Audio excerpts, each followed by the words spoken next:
Welcome to your favorite fourth tier Bitcoin podcast, hosted by two guys who did not take a whole lot of effort to get their hair ready for today, but that's all right. Ouch! I was slaving for hours for this moment, but go ahead, continue. Slave away. We'll have slave to work away. through this. Yeah. Yeah.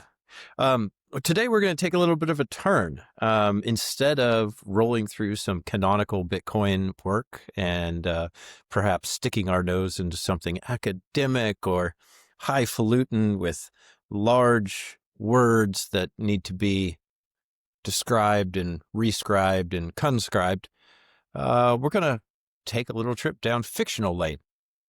We chose to read the book The Mandibles, which is by author Lionel Shriver.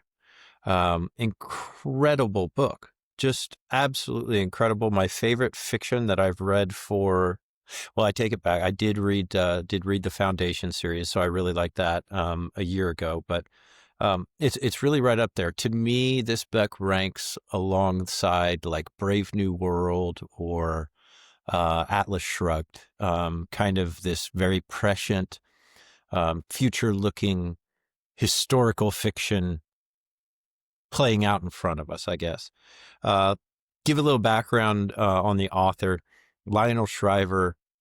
She's actually from North Carolina in the States, but she has moved around quite a bit, is actually living in Portugal right now. I find that interesting, given that there are so many people that have left affluent places to go live in Portugal. She was born Margaret Ann and changed her name to Lionel at age 15. Kind of a sort At of age 15, she changed it? Yeah. That's 15, pretty awesome. That is, which is cool.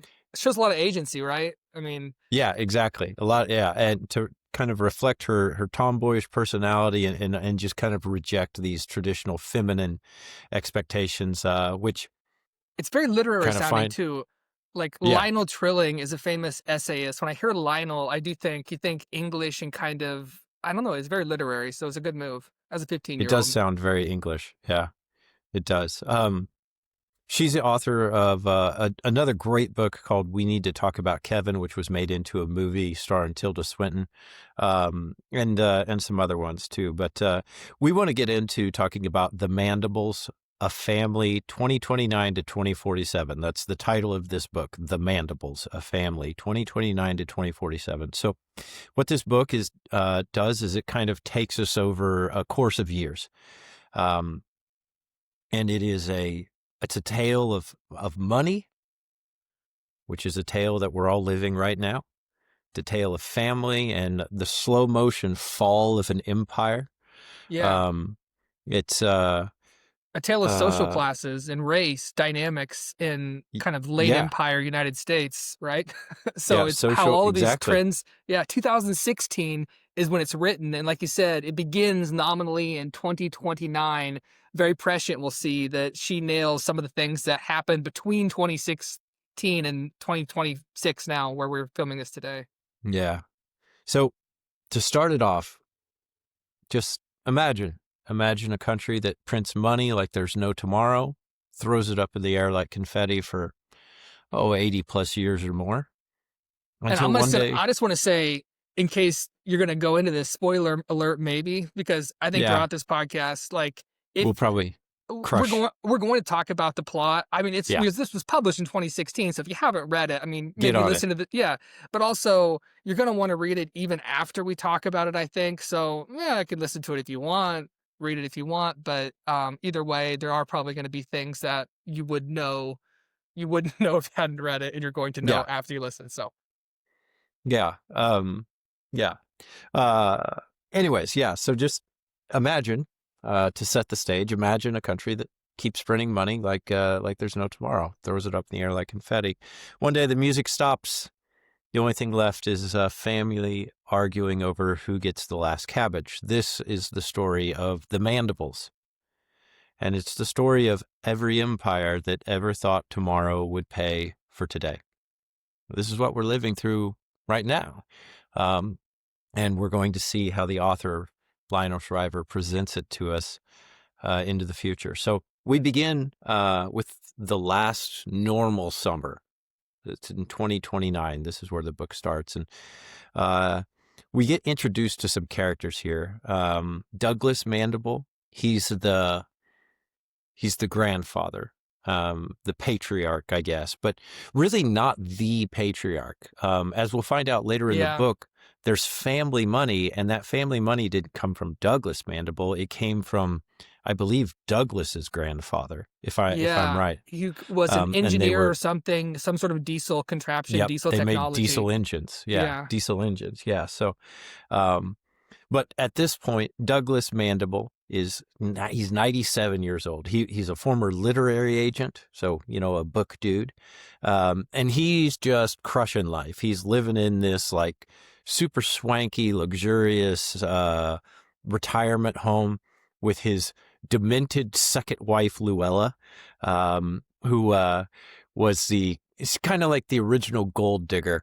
I guess is kind of the way it's presented. I guess he left his wife but she's for her. Also, she's maybe that, but she's demented now, so it's kind of like a reverse gold digger situation where when they meet, she serves you right. Yeah, she's a black lady and very debonair and like well spoken and just like high class, like him, who was a literary agent, and then one day they walk in and she's eating her shit off the walls. Almost literally, yeah. And so this switches, like she is the gold digger, but then he ends up her caretaker as a 90-year-old caretaking a 70-year-old or 60 or whatever she is. Yeah. She's a lot younger. Yeah. So you've got Douglas. He's the old guy. He's got the young wife, but she's lost her mind. He's in retirement home, and then you've got their kids. So Carter and Jane. That's the Carter's a son. And Carter and Jane, they had 3 kids. They had Florence. Yes. But the kids, though, of Douglas, it's Carter and Enola or Noli. And Noli. Jane is Carter Douglas's, and Noli. Yeah. Yeah, so he had a daughter and a son. Carter is this guy who, let's see, what does Carter do? He... newspaper writer, kind of a failed... Never did anything great. Right. Not as great as he would have wanted. I think maybe he ends up at the New York Times, like toward the end of his career. At which point, it's also kind of at the end of the New York Times. Like this is kind of the trajectory of society as we see. Like working for the New York Times today. Yeah, kind of exactly. But, right. Yeah, and then the other daughter is Noli, and she like went and became an author and went and lived abroad, and she's kind of this like hip old lady. She's like in her 70s, and she works out and she does her jumping jacks and her sit-ups and push-ups or whatever all the time. But she's also like never married, kind of a spinster gal. And so we've got Douglas, we've got Douglas's kids, and then we've got Carter's kids. And this is where I think we really start to, dig in, because we've got 4 generations that we're talking about here, just to start off with. And Florence is like, she's kind of she's sort of like the bleeding heart, who's like always like supposedly doing these things that are, giving away, she works at a shelter, and she, is always taking these jobs that are not, they're kind of virtuous, but they're not high paying. Yeah, and it's spelled out specifically at one point, but this is a fiction novel, so think of the names as well. Florence Nightingale. She has kind of a do-gooder outwardly, but it also reflects on her interior state. She's like, I'm actually not. I was at one point a do-gooder. She gets kind of a useless double major at Barnard College, a virtue signaling type major, a major very humanities oriented, and then she's working at a homeless shelter. But that's not, she's like, this is not virtue signaling anymore. It's like the best job she can get. And she's like thankful for it. So exactly. And so that's kind of like what we learn is like, she sort of lets everybody believe that she's doing this to be virtuous. But in reality, it's just literally the only job. It's the best job she can get. Yeah. And she's kind of got, she's not married, but she's got this kind of live-in boyfriend. His name's Ernesto. Esteban? I think it's Esteban. Esteban. Yeah, Esteban. And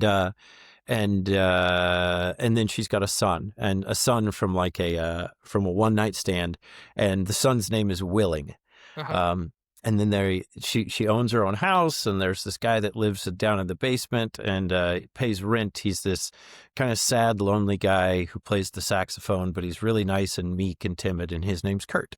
Yeah. And Kurt has wrecked teeth, and this is mentioned. Wrecked teeth. Wrecked teeth, right? Like rotted or something. And it's interesting and it's dwelled on because like bad teeth is something that kind of is disappearing more and more in the United States, but something that also crops up more and more as poverty increases. And Kurt is one of those people who's caught with that, who is on the downwardly mobile type person who has bad teeth as a show of that.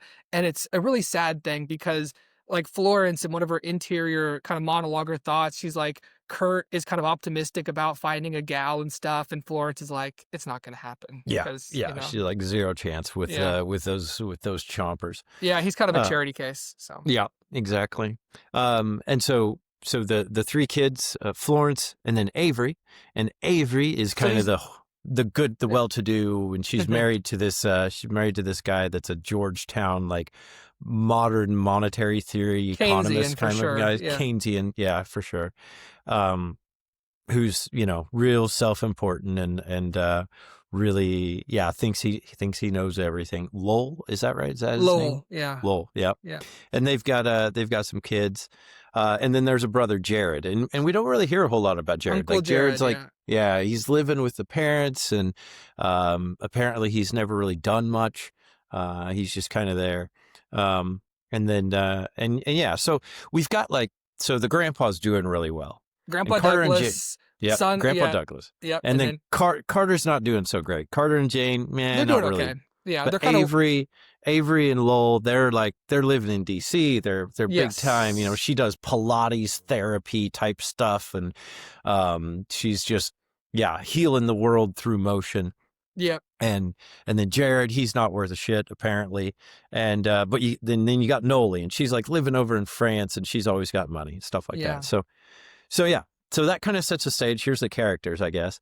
But sort of the hook here is that like every collapsing empire, they have one last normal summer. They have one last normal year, basically, before all of a sudden the music stops and things just turn sour. For like Weimar Germany, this was 1922. For Rome, it was like 450 AD. Argentina, it was 2000. For America, 2026, it's going to be a good one. 2029, according to Lionel. But man, if I was a betting man, 2026 was going to be on my. That's going to rank up high on my board. Yeah, I think it's going to be a big one. But you start to get hints about this. You start to get hints about this already because you hear about Douglas, who he's in the nursing home, but he's bragging because his nursing home serves real turkey on Thanksgiving, not that locust protein substitute the poors eat. Yeah.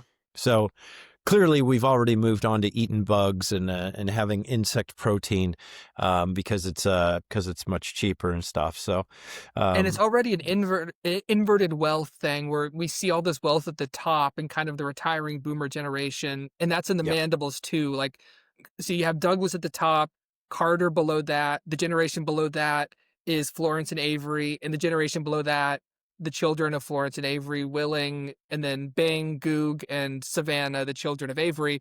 And so like Carter is kind of, abashedly, guiltily waiting for Douglas to die so we can get the Mandible wealth. Exactly. And then Florence and Avery are kind of like twice removed from that, kind of also waiting on a double death so they can get the wealth too. So it's kind of, everybody's troubled by this relation to wealth, but that's just the way it is. Everybody's just sitting around waiting for somebody else to die, trying to be polite in the meantime. I guess. It is kind of a forced politeness amongst them, even though we'll see that they do love each other, and that's very heightened once we'll see the wealth is removed, the love comes out. But yeah. So what happens? So we go through this, and then there's kind of the second act is sort of it's sort of like it's the renunciation. This is in 2030, 2031, and it's the day the world stopped lending us money. So it's got this trigger event, and this trigger event, of course, is something that we are already seeing in the United States, which is that there's no bidders at the Treasury auction, which means that the Fed is buying its own debt, eating its own tail, basically, or eating its own shit. And this, by the way, is something that's happened before in the UK back in 2022. And at the same time, Vladimir Putin and China, they launched this new currency, this Bancor, which I find is interesting, right? The Bancor, that was the proposed currency after Bretton Woods in at the end of World War II, the Bretton Woods Agreement. Yeah. And the proposal was, hey, we either link gold to the U.S. dollar, or we could create this new world currency called the Bancor, and that lost out. Yep. Yeah. Back then, the U.S. killed it, and the Bancor would have been just the guts. Right. And the Bancor, John Maynard Keynes' invention, it would have been tied to. Instead of the dollar floating, like it would have been based on a basket of world currencies, currencies. Yeah, around the world, instead of just having the dollar as the world reserve currency, but the dollar won. Yeah. They criminalized gold. Go figure. So this is something that we've lived through in the United States. 1933. This is what happened during the bank holiday when FDR, Franklin Delano Roosevelt, Executive Order 6102. This made it illegal for citizens to hold gold. And so this happens here in the Mandibles as well. And it happens, interestingly, through a presidential address from President Alvarez. There's a whole racial dynamic in this book where Hispanics have become the majority, or are almost ready to become the majority. And there's a Hispanic president, Alvarez, and they have his speech word for word, and it's kind of like a redolent of Nixon when Nixon does the executive order, and he blames all these other countries for like financial warfare against the United States. It's a moment of threat. We're all under threat. We need to rally together. And so he gives this speech. Yeah. Do you have that? And do you have that pulled up? Yeah, I do. It is on, if you don't have the paper version, but it's page 53. It's kind of a long thing, but here's a good passage from it. Coordinating their chicanery, countries that wish this nation ill have played on the cowardly compliance of our allies. In the last 10 days, a sequence of carefully timed financial dominoes were toppled, designed to raise the cost of financing our national debt, which would translate into you, the American taxpayer, this is a TV address, keeping less of your hard-earned income. Our currency was also sabotaged on the international exchange markets. Most perfidiously of all, world leaders who resent the power, prestige, and success of our great nation have cobbled together the so-called Bancor, an artificial pretender currency with no history as legal tender, and goes on in that vein. And he, doesn't do gold seizure order in that speech, and and that's a speech that's given by President Dante Alvarado, who's a Mexican. Yeah. He's Mexican, Mexican, but he's allowed to run for president due to an amendment that passed in 2024 called the Arnold Amendment, named after Arnold Schwarzenegger. And he thus with that speech, not only is he's recriminalizing gold, but he is declaring a global debt reset. So anyone who holds U.S. treasuries is now owed nothing instead of being owed what the U.S. Treasury says. So this is a reset, and it renders United States debt absolutely worthless. We just say, hey, we're not going to pay it. So good luck with that. That's the great renunciation. The U.S. basically renounces all of its debt. It's a debt jubilee, but just for the state. So, and by the way, I find this fun. So I took my notes and I loaded my notes into Grok, and I said, hey, help me clean this up a little bit, and then like help add some historical parallels. Nice. And so this is great. It says so a real life parallel to this debt reset would be the 1917 Russian default, the 1982 Latin American defaults, and the coming U.S. version. What? Just literally said You're coming out of the box, model. Who let this thing out? Yeah. Grok knows the score. Coming from the future, reaching back in time, hyperstition. Yeah. and of course, so now you've got the guy that's opportunistic. That's like, oh, wait a second, yeah. So this debt, it's not worthless. It's on sale, right? Buy when there's blood in the streets. And so Lowell, the Keynesian economist, the Keynesian economist, the modern monetary theory professor, he goes, oh, this is just a balance sheet adjustment. Hoarding is the problem. That's the problem, is that people are hoarding. People are hoarding. Like, remember during COVID, like people were hoarding toilet paper, right? Yeah. They were hoarding milk replacer, baby milk replacer, all these other things. We were hoarding things. It's that's what the problem was. The problem was not that there wasn't supply, and the problem was not that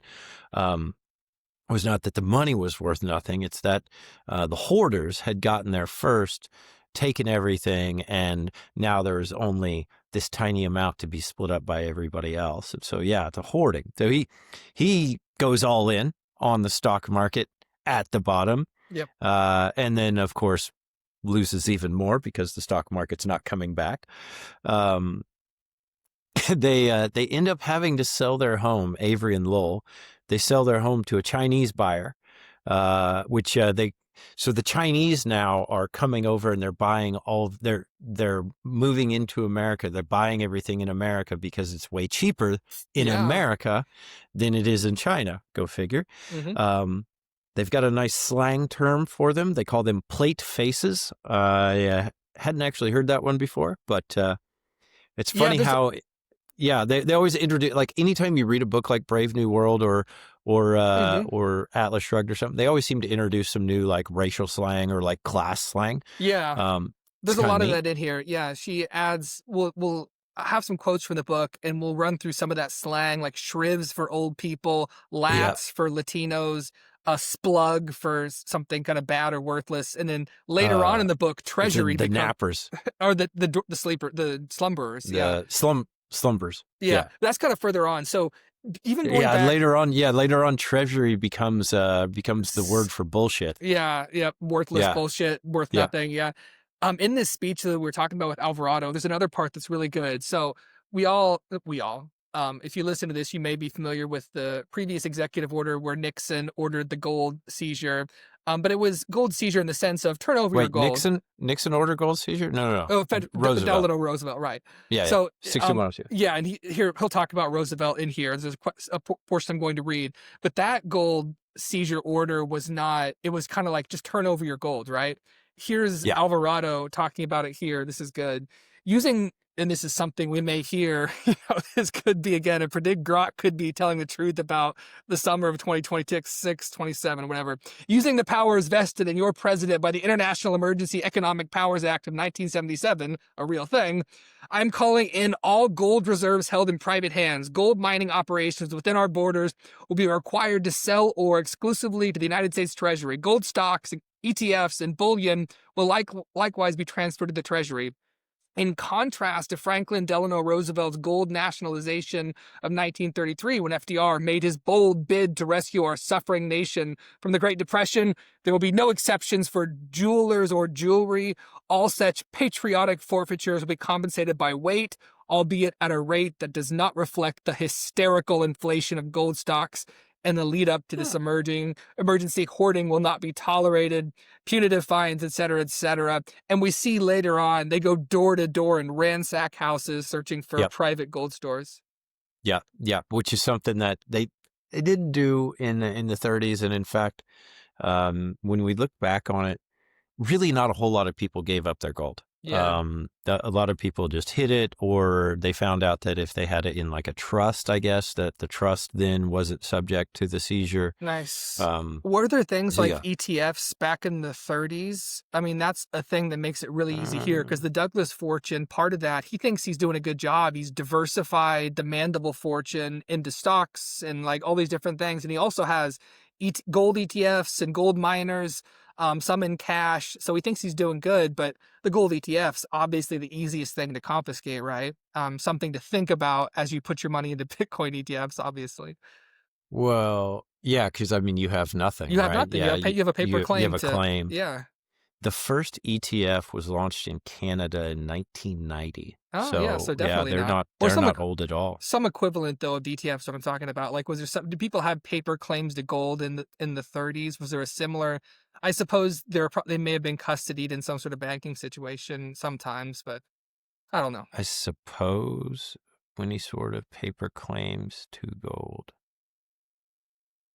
In the 30s. I don't know. We're asking Grok as we go. And it's going to tell us. Yes, actually. Well, so I mean, yeah, Grog because wasn't like alive in the 30s. They don't know shit. gold certificates, right? So Okay. like we Oh, had yeah, gold yeah, yeah. certificates, yeah. But I mean, That's that's what. So like gold certificates are just like that's what every fiat currency begins as, right.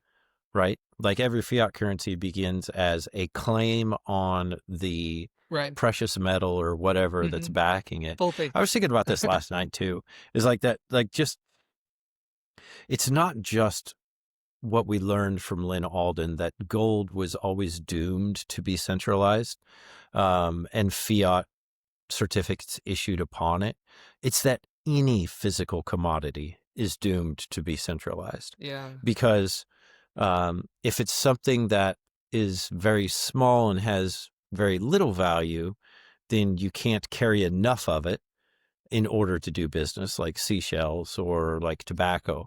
But if it's something that's very heavy and very small, then you have to carry too much of it, Yeah. basically. So the risk is too high. And so it doesn't matter if it's seashells or cattle or tobacco or gold or silver or titanium or Jimmy Choo shoes or Mercedes-Benz cars. If it's a physical commodity, it will always have to be centralized in order to be used as money, for the convenience of being able to conduct everyday transactions. So, yeah, I found that interesting, I guess. All right, so let's see. So we've gotten to the point where things are getting shitty. People are eating bugs instead of turkey, and they think that that's A-OK. The United States just defaulted on its debt. That's not great. And they've made gold illegal. You've got to give up your gold. They're going to come ransack your house. And now what's going to happen? Well, now we've reached this downward mobility kind of stage where basically everything's just sort of going to hell. You get one shower a week. And that's if you're lucky, right? If you're lucky enough to have a house, which they, like Florence has a house and Avery had a house. But things don't work out so well for them because they end up selling their house to the Chinese. They end up moving in with Florence. And this is like the cruel and essential part of the book is that this is 100 or hundreds of pages, this kind of slow decline where there's the great renunciation, there's this radio address or TV address, and it's kind of met by Florence with maybe a sense of curiosity. Oh, here's politicians doing another thing. Her son, Willing, we learn, is much more prescient, much more, he understands something real is happening. He can sense that as a child. But she's like, okay, another thing is happening. Lowell, the Keynesian, he's not worried again. It's a fire sale on assets, right? Time to hold or whatever. But then over these hundreds of pages, we see the deterioration of society in an inflationary, highly inflationary environment, in an environment where the US currency is crashing relative to the bank or this currency held by BRIC-style nations, other nations. And it's a part it's almost difficult to read because of how plausible it is. And because if you've traveled abroad, you've seen this from the other side. Like I haven't traveled a lot, but having been in Colombia, I go there and I even think back to some of the things I would say. They're like, oh, this is so cheap here. I would say that almost as a compliment to people that like how great it is to live where things are cheap. But now I wonder how grating that must have sounded because of course it was not as cheap to the people in Colombia, Exactly. just as in the United States, when this currency is deteriorating and now the Chinese are coming over and how cheap everything is to them. But we see like how the poverty that begins to set into middle and upper middle class families, a $25 head of cabbage, all the luxuries of life gone. And it's tough because of how close to home it is, right? I mean, we see Yeah. it would be so easy. I'm looking over my meager liquor store of a couple bottles of wine and, you know, my meager vices. Even those are, like, disappear in this book for the people that are so used to being able, as we all are, order stuff off Amazon, go down to Trader Joe's, grab what you want, you know, endless shrimp and prime rib. All that's gone. Yeah. Yeah. And so just to kind of recap what all happened. So Douglas and Luella, they get kicked out of the nursing home because they Yeah. can't afford to pay for it anymore. And they end up going to live with Carter and Jane, which is obviously a pain because they're having to take care of Luella, and Luella's crazy. Imagine you're in your 60s, retired, and then your 90-year-old grandfather comes with his gold Your age digging, wife. gold Yeah. digging demented stepmother, and you have to take care of her, like literally change her diaper, and she's so Keep her from destroying stuff. And so they keep her. And by the way, like, this is real. yes, You know, this is real. Like, what are you going to do? You obviously can't pay to put her into a care facility. And yet you have enough humanity that you don't just kick her out into the street and and let her die, you know? not only is this Uh, real, it's normal. And we don't see it as yeah. normal in the United States because we're so used to different generations living in strictly different dwellings after like the childhood period is done. Where around the world, you see multi-generational dwellings, you see people caring for their own, and you just don't see Yeah. that in the United States. We, we're very individualistic as part of it, but also it's just like there is the wealth where everybody has their own abode and they're cared for by caretakers. Yep. Yeah, when I was in Germany, my host family had 4 generations under the same roof, and it Hmm. was just, that was common. Yeah. Like, that was normal. And every morning they ate together, and every night they ate together, and they talked and they shared. And yeah, there is something to be said for like the closeness and the tightness of the family, um, because of that. And I feel that, I've got 4 sisters and I've got a brother, and now we live in three or four different states, and I don't get to see half of my family, Yeah. but once every 2 years. And I miss them so much, Hmm. like to feel that might be permanent, like you read about this stuff in books and you see stuff in movies like, oh, that's my sister. It's a Hmm. 70-year-old guy, and he's like, oh, that's my sister. We haven't seen each other for 20 years. It's like, that could happen. Like, that could happen Yeah. in my life. And that seems very sad. But yeah, so uh so the grandfather and Luella, what's his name? The grandfather? Douglas. Douglas, yeah. So Hmm. Douglas and Luella, they move in with Carter and Jane, and Avery and Lowell and their 3 kids. There's is it Savannah? Savannah. Yep. Savannah and Goog, Goog named and after Bing. Google, and Bing, named after Bing, Hmm. named after search engines. They move in. Um, Bing's cool. Goog is kind of a douchebag, and Savannah is this like gorgeous girl that was Yeah. going to go to the Rhode Island School of Design, but she they can't, or her parents tell her they can't afford to send her there, and so she starts smoking cigarettes and turns herself at the age of 18 into a high-end prostitute, which Yeah. is This is very which sad. which is a recession. Like, interestingly enough, we find out later in the book, it's a fairly recession-proof industry to get into. Yeah. And it's So sad. It's there is sad something how there. normal that is around the world too. Like Yeah. it's very impactful to read this as an American because you know that Lowell is a professor at Georgetown Yeah. University. Avery is like the equivalent of like a Lacanian or a Freudian therapist, somebody whose therapy is woo woo and like really theoretical, only paid for in a very like specific environment where people are flush with money and they can afford that type of woo-woo Yeah. therapy. So they're like It's luxury. luxury therapies, right? And then to see them descend, to first lose their house and have to move into this cramped dwelling with the lesser off sister, really, Florence.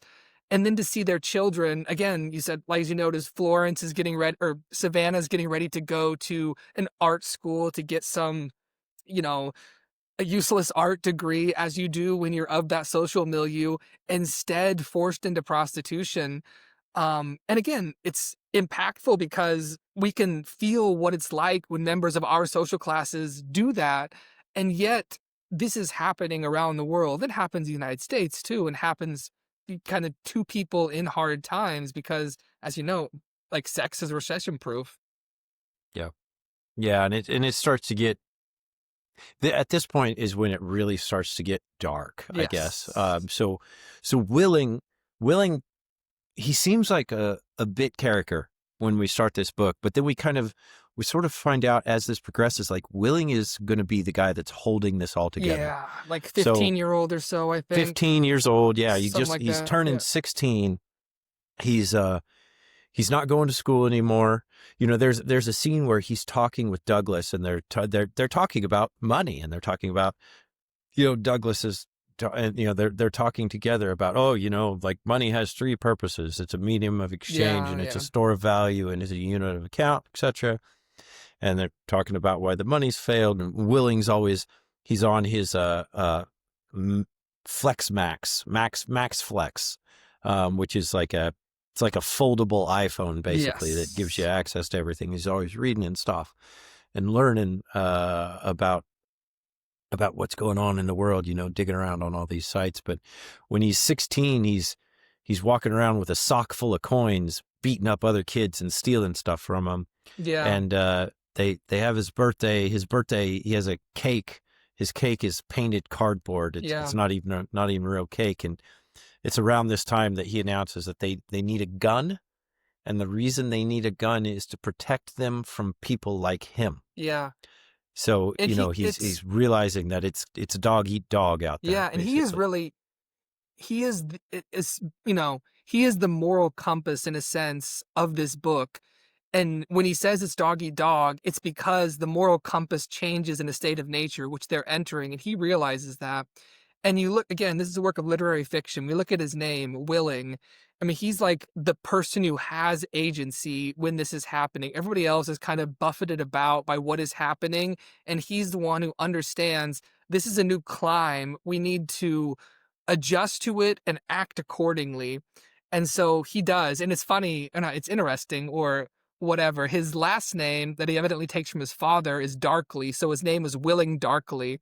And at this stage, you can see that if you have agency and you're acting in this sort of environment, dog eat dog, you're going to be willing darkly. You're going to be doing things that are expressions of a part of your human nature that we only see expressed as we get closer to the state of nature, as society and law fray, and people realize that violence is no longer a monopoly of the state, but is a prerogative of each individual that is going to survive if they want to survive, right?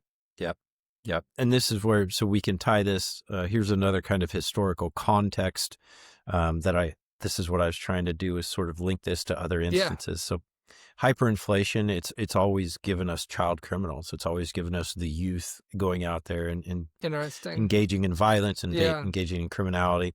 The Weimar Republic in Germany in 1923, they had 10-year-olds that were fences for gold, golden Deutschmarks. Yeah. And it makes sense because they're not yet socialized into a world of prosperity like the adults are. And so they're going to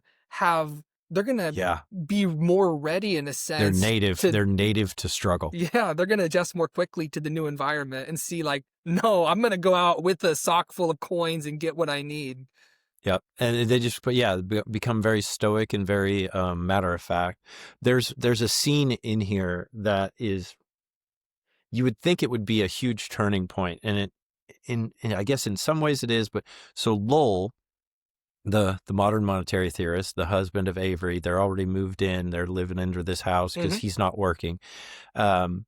He he gets his final paycheck from Georgetown. They his back pay, basically, to his back pay, and he's all excited about this.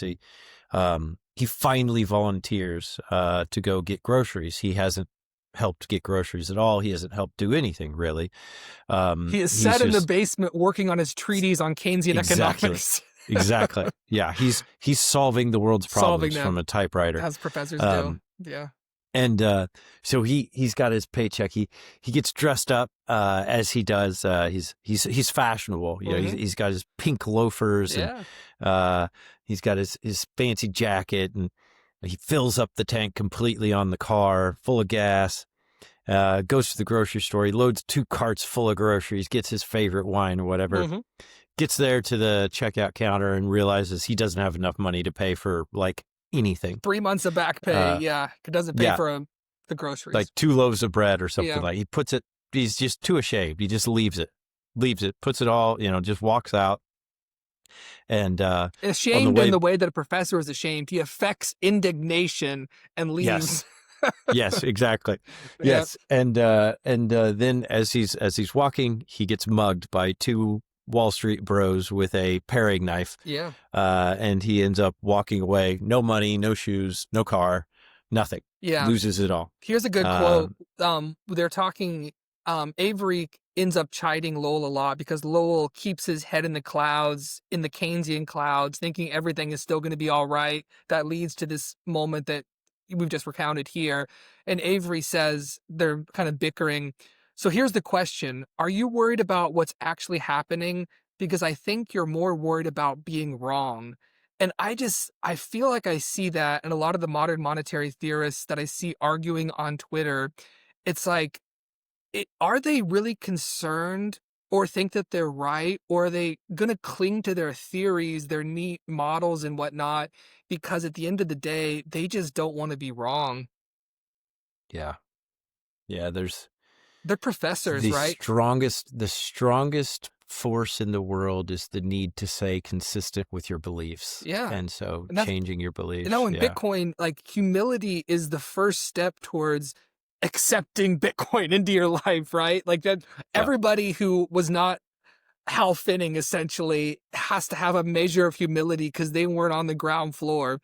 And, all of us have to have that humility moment where we say, okay, I was wrong for the last X number of years. I'm not going to let that hold me back. I'm going to, suck it up and begin. Yeah. So in and amongst this, by the way, something we forgot to mention while this is all happening, Jared has moved out. He's bought a little farm in upstate New York, and he's moved up there. He's become kind of like a libertarian, sort of a sovereign citizen type of guy. Calls his farm the Citadel. Yeah. Thinks kind of the end is coming sort of deal. And, of course, as we find out, turns out he's exactly right. But one thing that I had in my notes before, like I forgot to mention that I thought this was funny.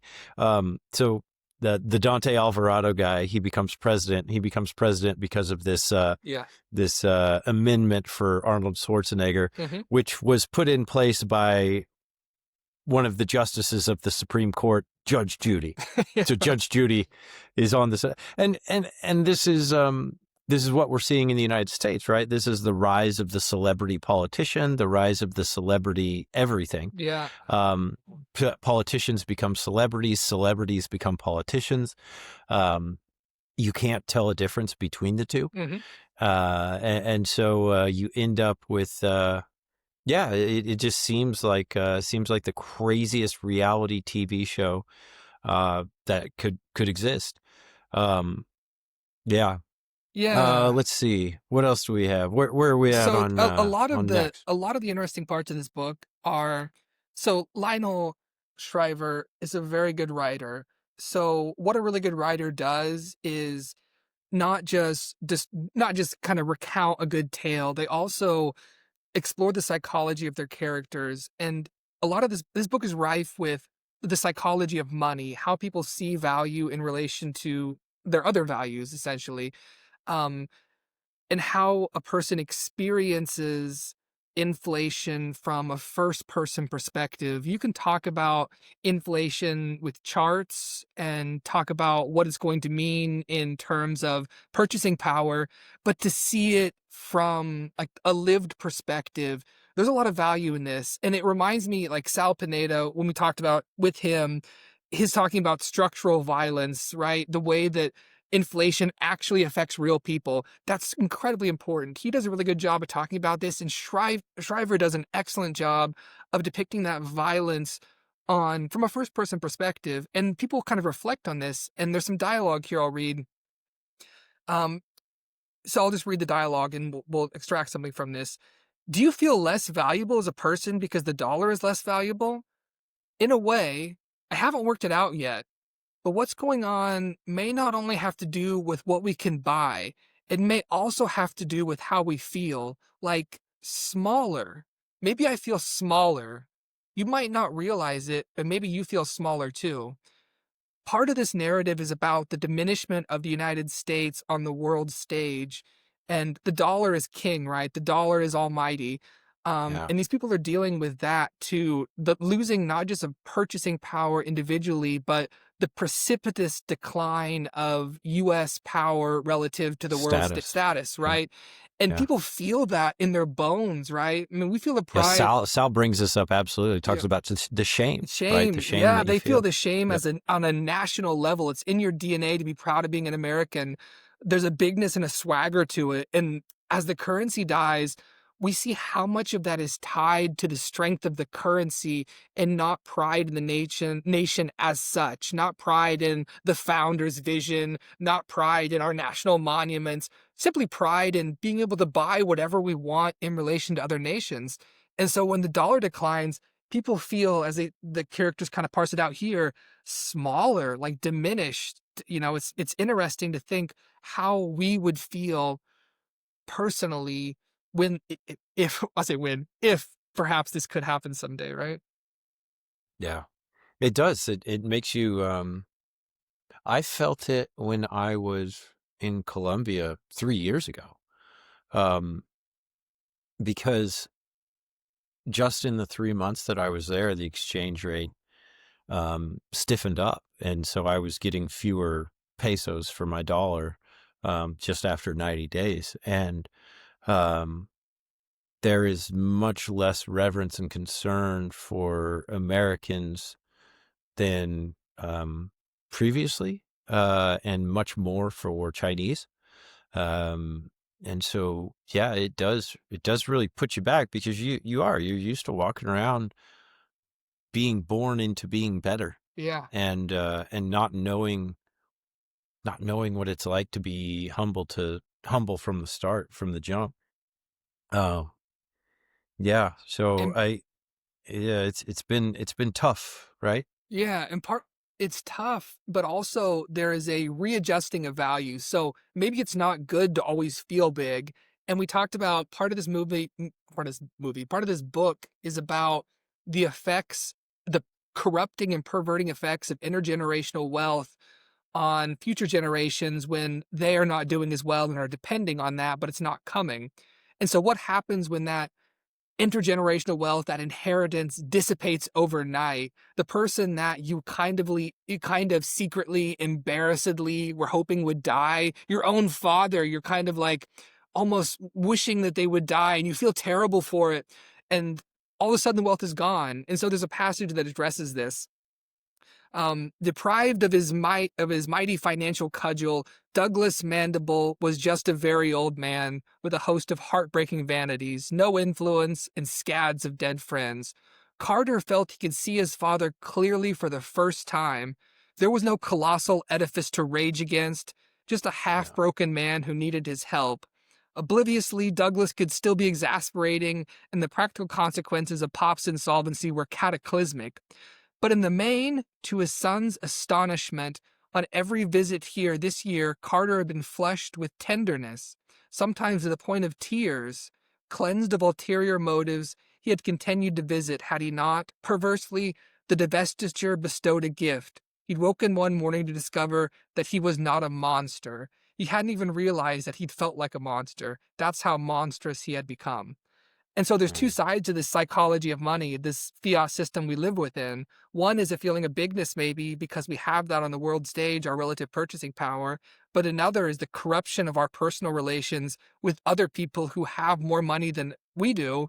And especially when those people are the people who will one day pass that money on to us, and yet they cling to life selfishly, right? And so Yeah.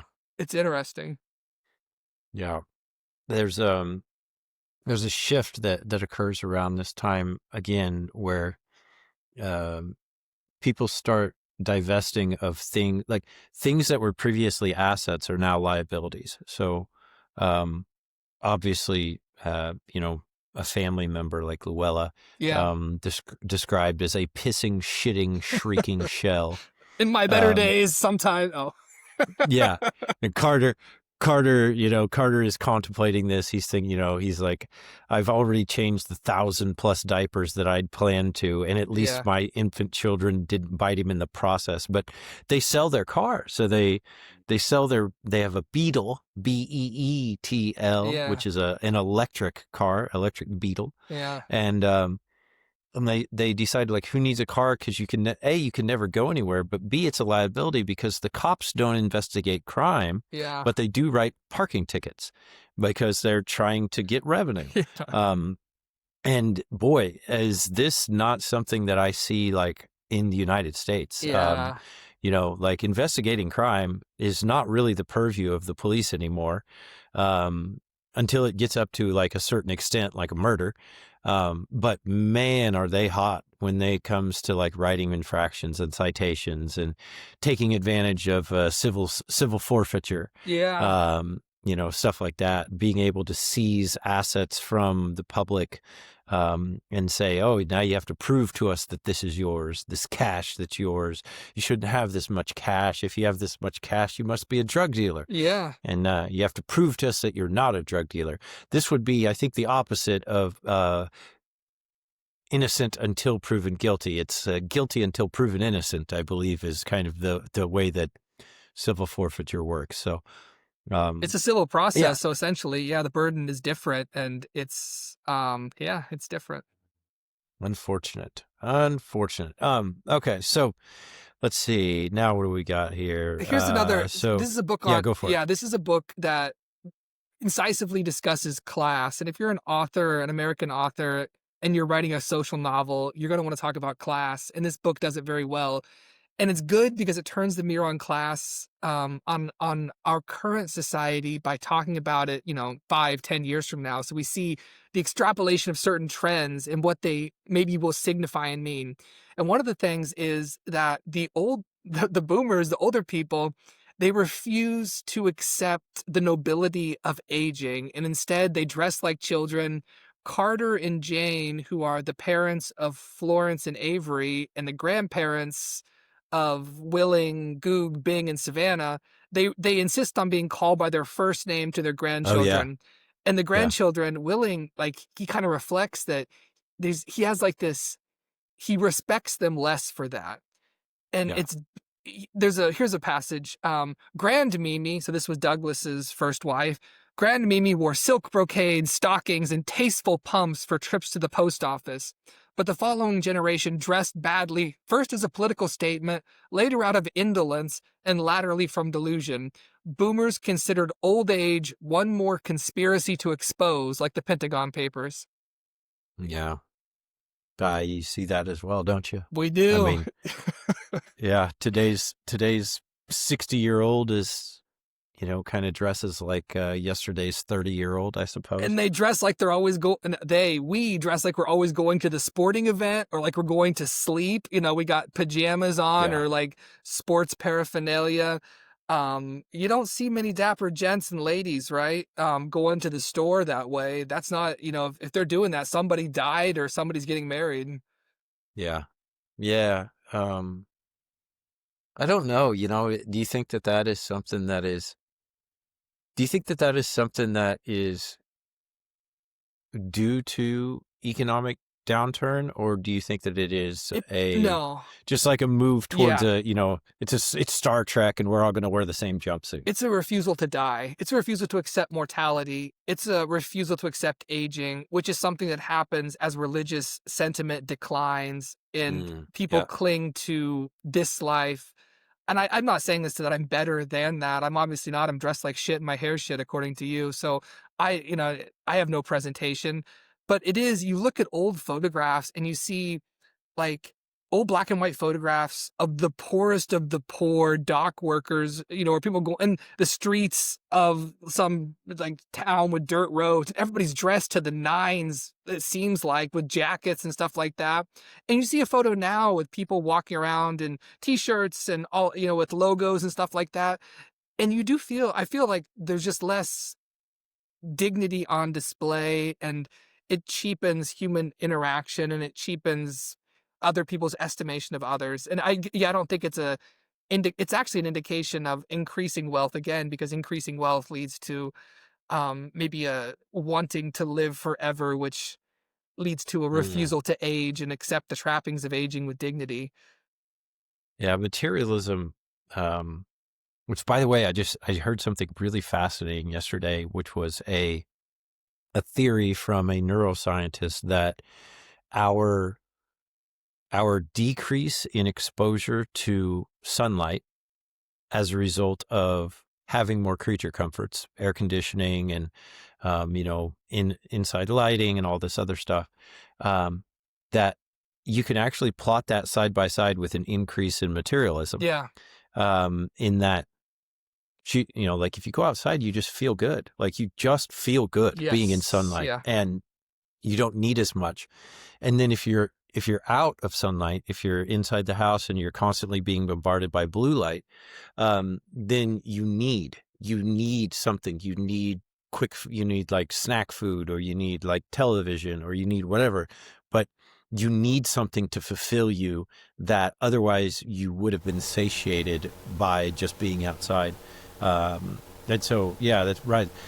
The thing about clothes, I'm not quite sure, because like a ratty t-shirt or a pair of sweatpants just literally did not exist in the 1930s. Like that was not technology we had. Everything was handmade. It was, it was sewn.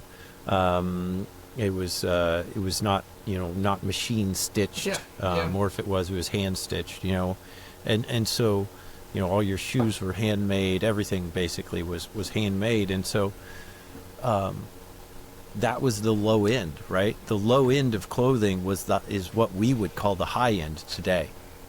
And I don't think that we went to this low end clothing simply as a desire to appear to not age. I think we, like, when did the white t-shirt and blue jeans become the thing in America? It was right after World War II, when we started to experience a lot of inflation. Yeah. So I don't know. No, it's many societal it's both. trends. Yeah.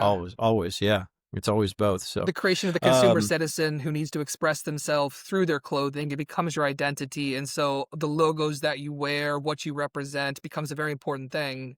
And so, I don't know, a lot of different things come into play. Yeah. Around about this time, Luella burns the house down. Carter and Jane, they no longer have a place to live, and now everybody's got to move in with Florence and Willing and Ernesto and Avery and Lowell and the whole gang. Yeah. So now they're all living in this house together. And Enola has moved back from France. She's there too. Yep.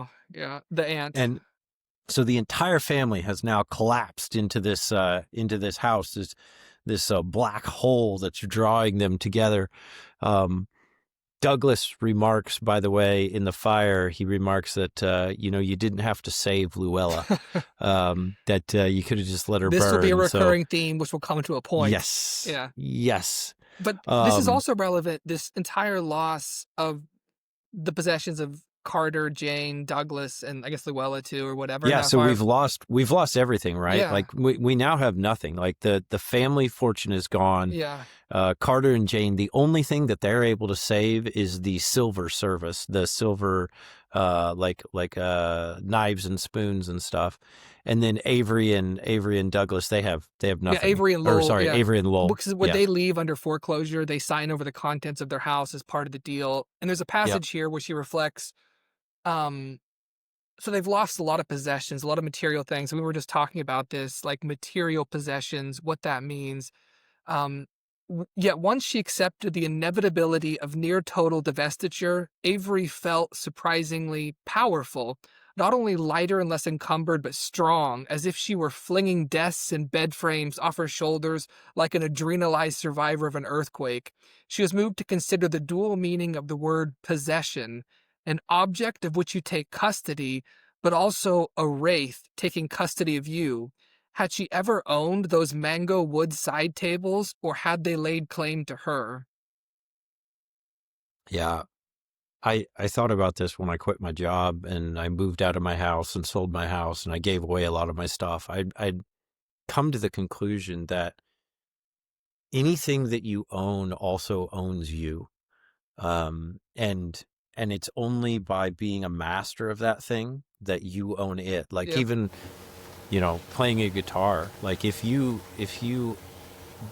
don't know how to play that guitar, then it's something that just hangs over you. It's just taking up space and it's looking at you and it's calling you names and it's telling you that you're not worthy, that you're not capable, and you're a loser. You just aren't succeeding. And everything in our lives are like that unless you master the thing, or at least learn how to use it with some amount of expertise. Then it owns you just as much as you own it. Think about the older people that struggle to use their smart TV, or they struggle to use the navigation system on a fancy car. That thing is exerting its power over you, and you're unable to stand above it, I guess. Yeah. So And you're yeah. responsible to shepherd these objects. If you move, you're encumbered with them. You can't take up and go to another place easily. You have to keep the lights on, keep things going. Um, it's interesting, again, the psychology of wealth and value, how things change when things change. So we look at it as all a negative, and it seems horrific when the currency dissipates, hyperinflates, but we do see the emergence of more healthy attitudes as well. Like the Mhm. scalpel takes away the unnecessary, and here we have emerging maybe a healthier relation to objects, that only the truly vital is what you will take, and you'll be happy with a simple table, a couple of chairs, and you don't need the mango wood side table. You don't need all that the stuff that you can, sweep into IKEA and get the latest of this or that. You just need the truly functional. Yeah, it makes me. I mean, like I've lived this, right? I went to college and I remember being in my dorm room and I remember feeling so accomplished, I guess, and so like I had all my needs met Yeah.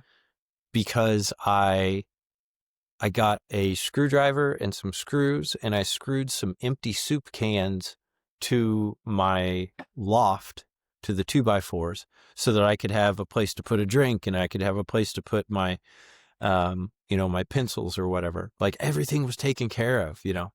And then you fast forward to that 20 years later and you've got a house, and that house has, it's got a water heater and it's got a dishwasher and it's got, um, an air conditioner. It's got all these things, and all these things that need constant upkeep and they need constant attention. And Yeah. when they break, there's almost like a feeling of shame or something like that.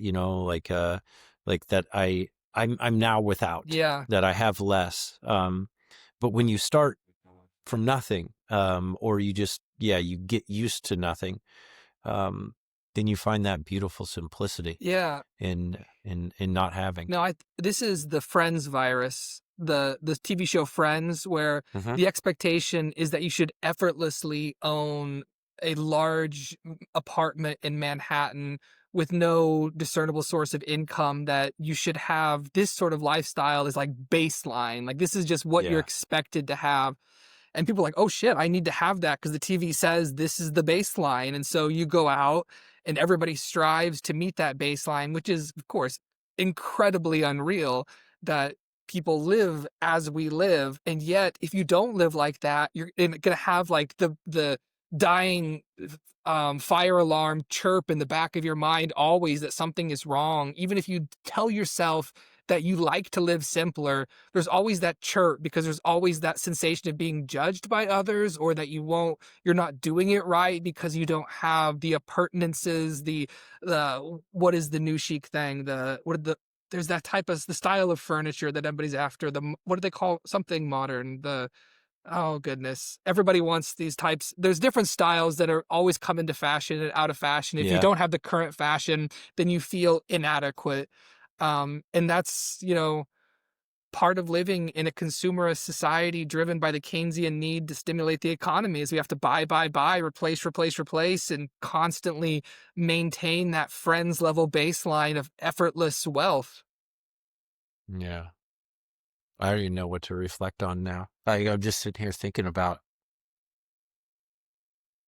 you just think about all the things that we have and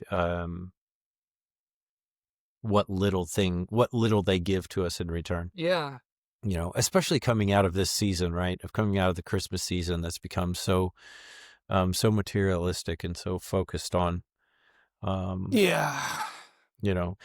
I will say the last couple of years, it seems a little less that way, just because you look around and people just don't have the money. They just can't afford that. And also there's that feeling simultaneously beside the feeling of everybody already has what they want because they've already got it on Amazon. Yeah. And so they've got everything. The thought that you're going to find something that somebody else needs that they don't already have, like they've already found the thing that they want, and anything you do will be a lesser iteration of that or something.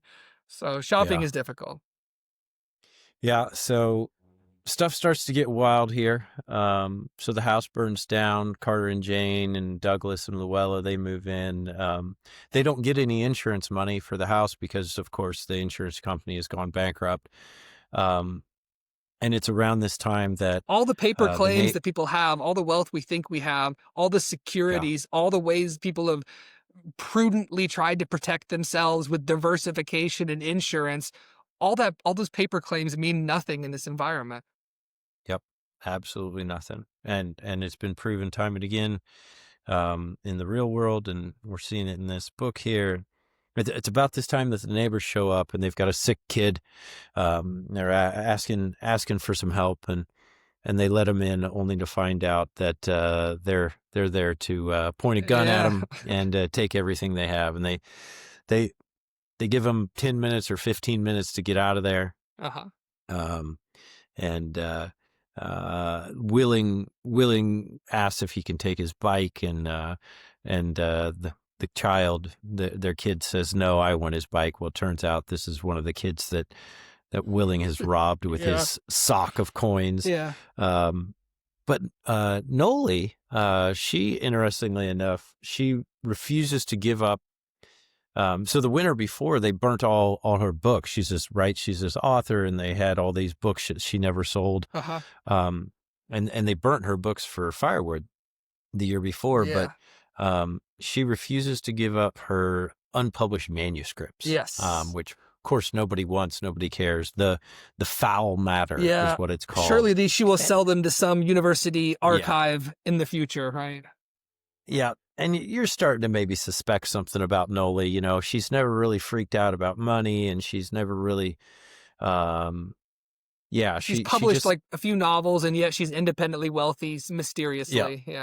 Yeah, so she's always been helpful. Anyway, and we know from Chekhov, the gun is always fired in the third act. If there's a gun that's displayed, if there's some object of concern, the narrative, the gun's going to go off. The box that she's mysteriously attached to, maybe this will be an object of concern to the plot later on. We will see. well, the gun is about to get fired because now they're kicked out, Oh, there's a and good now quote. they're It's a fun go for it. quote I want to read. So, Douglas, they call him Grandman, the grandfather, Grand Mandible. They call him Grandman. So, great grand here's a man. quote from Douglas, which is also a little bit more foreshadowing, but also just kind of objectively hilarious. So, this guy, of course, busts in with the gun. He got a sick kid. He wants the house. I'm just taking care of my family, guys. You know, don't blame me. It's the circumstances. Get out of your house. I'm doing this for my family like anybody would do. Grandman says, in my day, Grandman piped up, any reputable American man facing ruin would shoot his own family and then himself. Tradition was efficient like the self-cleaning oven.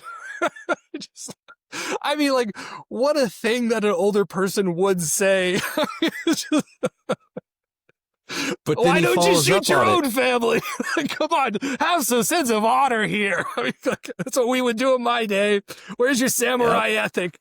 So I just thought that it was like, I mean, we do see this relevant to the plot later on, but in the moment, I was just like, what an old person thing to say. I love it. Yeah. I love who. Is there any character that you felt like somewhat drawn to, or that you felt like brought more color than anything else, or do you feel that it was good? I just, gosh, I felt like I think you said like Lowell's really one of the more interesting characters, and Willing. Yeah. They're kind of like opposite. They're kind of like opposed. Yeah. Like you've got this like 13-year-old kid that's stoic and quoting Austrian economics, Right. and he's going up against his PhD hoity-toity uncle, Georgetown professor of Keynesian economics. Yeah. real bad man. Yeah. Real bad man with his pink loafers. I've only been in the Twitter perimeter of people like that, and I'm already like, oh, this person must be insufferable in real life. And they exist, and yeah, too. and Lowell They is that exist. person. You mentioned it with the pink boots and the pompousness, and even as his wife chided him early on, like, do you want to be correct, or you just don't want to be wrong? And that's kind of the pompousness is palpable. Yeah. So now things have really taken a turn. Like they got no house, they're homeless, they're going to the park, and it's time to put up in the homeless encampment. That's pretty shit. They decided that they're going to walk all the way to Jared's farm, which is going to be a very, very, very long ways, and probably not going to make it. It's around this time that the great grandman he comes and lives true to his promise that he says the other guy should have done. He asks Willing if he can borrow the gun to make sure that it's loaded properly, cleaned, and everything. He promptly shoots Luella and then himself. Yeah. And lightens the burden for everybody else. So he lives true to what he was talking about. Yeah, it's a very selfless. Yeah, very. Yeah, and it's selfless in a way. You weigh the humanity of that act, and Douglas vocalizes to Willing. So Willing, this 15-year-old, is kind of guiding this expedition north to the Citadel. It's like they're going to have to walk like 190 miles. This tattered family with all their possessions. And Douglas is 90-some years old. Luella is being led on a leash. She's demented. And they're like, Douglas is like, we're not going to make it. You can't take us. And Willing just says, you're coming with us. We'll take you. And Douglas, he knows that that's not going to happen. They're not going to make it. They're going to bog them down. To give them a chance, he does what they will not do. Like Willing, as much as he lives close to a state of nature, he is not going to kill his own grandfather. And so he does, I guess, what you have to do when the ship is sinking, which is sacrifice yourself. It's a selfless act. It's a brutal act, but in the context of the story and in these times, such acts are acts of compassion, I guess, and moral maybe. Yeah, we really are just animals, like animals, but animals with a conscience. Animals, self-sacrifice is an interesting thing among humans. Yeah, and I suppose you witness it in the animal kingdom, but probably not to the same extent that you do during hard times for humanity. So. And it's almost something, too, that you perceive that Douglas's generation would self-sacrifice in that way, but it's much harder to see Carter's generation, somebody in there, like a true boomer, them doing that. Whereas Carter, in his 90s, his generation a little bit, having gone through tougher times. You can see that maybe. There's a quote here. I think this is relevant kind of what we're talking about. Um, Willing has a view toward the state that is kind of uncolored with emotion. A lot of people are angry at what's happening. A lot of people react emotionally. Yeah. They feel aggrieved. Willing says, the state, a cyclone that sucked up houses, trailers, pets, and children in its wake. It was better he would remain calmer if he thought of it as weather. So just look at the state and all of its violence and machinations and thievery, not as a thing, not as a person who was doing that. Look at it as the weather, as something impersonal that simply does what it does.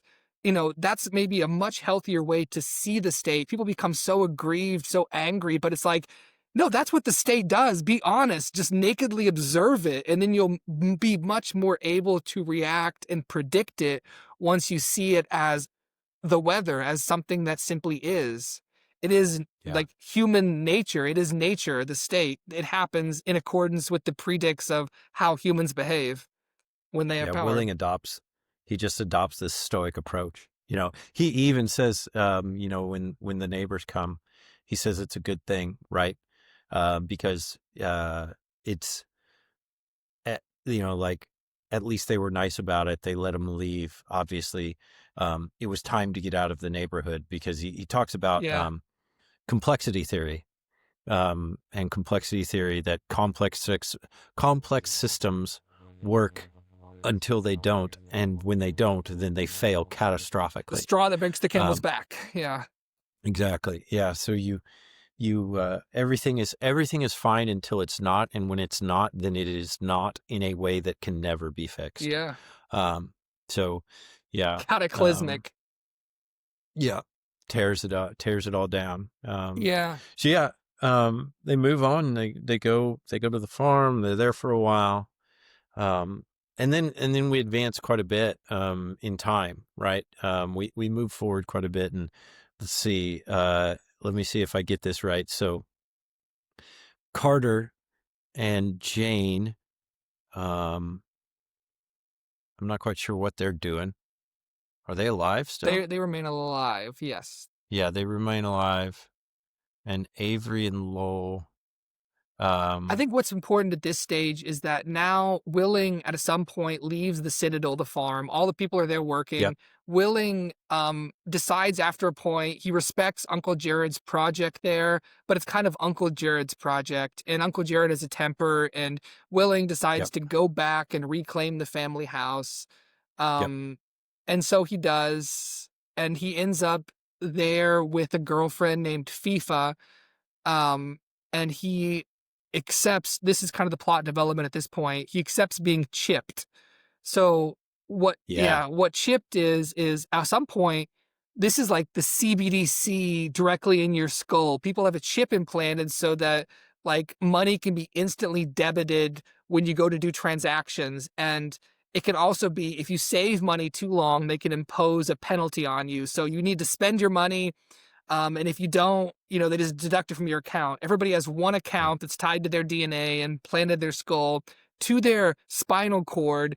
Which they could have put it anywhere, but they choose to put it there so that people can't so they don't dig it out or they'll be paralyzed. So people get, this person, Willing darkly, somebody so close to human nature who has seen so presciently, he decides to get chipped in a moment of kind of, I don't know, assimilation, resignation, or it's what's... It's the only way he's going to get a job, That's right? it, yeah. I mean, he goes to get a job in healthcare, which is the only field that anybody gets jobs in now, is caring for the elderly at this point. And he mentions it almost as an aside that he has not been chipped since he's been at the Citadel. And everybody's aghast, and they say you need to get chipped, and he finally does it. And this is a dark part of the novel, because I didn't understand what was happening at first. It just Shriver just says that he was raped. And I was like, what happened? Was this a revelation from his childhood? Was he sexually abused? He was raped? No.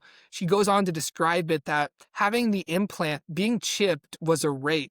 It was, and like he feels different afterwards. He feels violated. His name Willing now takes on a second significance as somebody who was willing to comply, and he loses his agency as a result of this violation to his personhood. And so like a different Willing begins to live kind of under state surveillance with the rest of them at this point, and they kind of settle into the house, him and FIFA. Yeah, and it really does. It starts to get really dark. Like the only jobs that are available are like FIFA builds like handicap Railings. access Yeah. ways and railings and stuff like that. And you can go care for old people, or you can one of the jobs is to go take care of, I think are they called the slumberers or the nappers? I don't know, something like that. Something like that. But basically it's become vogue for people to save up money and have themselves put in a chemically induced coma for a number of years. It's an interesting because it's cheaper. Yeah, and not only that, but like all of the drugs have become legalized. You can buy heroin and crack at Walgreens. And so with that, they're kind of passe. And people are like, the actual luxury, the actual narcotic that we all desire is the narcotic of sleep. And so people save up money to be put in these facilities where a drum of nutrients are fed into them while narcotics are also fed into them. So they have a dream-filled sleep and pass their life as such. Yeah.